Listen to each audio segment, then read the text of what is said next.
بسم الله وعلى بركة الله. ان شاء الله اليوم غادي نصاوبو باناشي ديال الزيتون مجموعين. غنحتاجو الفلفل غنطحنوها،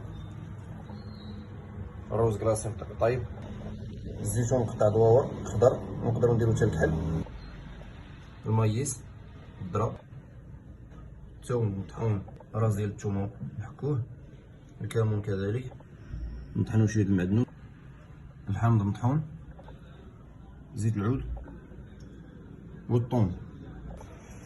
الحامض غنزيدو عليه الربيع، الكمون، شويه ديال الثومه، زيت العود. غنحركو هاد الوصفه مزيان.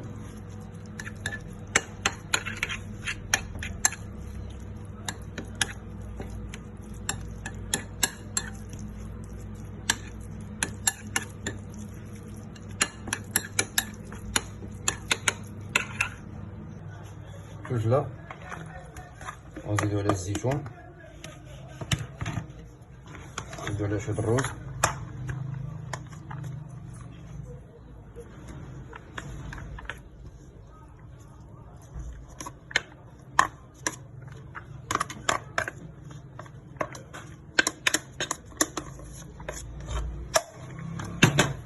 نحركوها مزيان.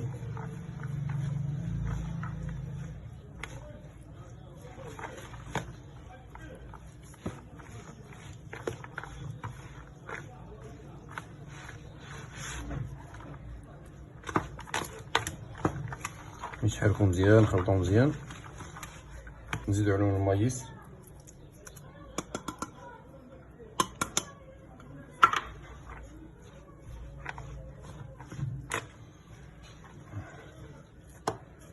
ونزيدو عليهم اسيدي الخليطه ديالنا، الشرمول اللي درنا.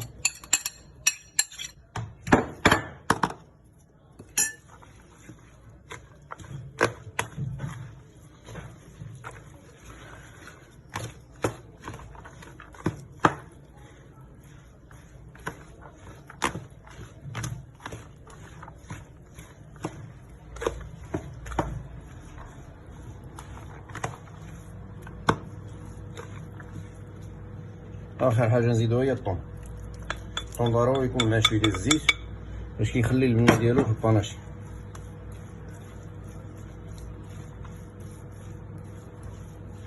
ونحركو هادشي، وفي الاخر ان شاء الله غادي نشوفو كيفاش ولات الوصفه ديالنا.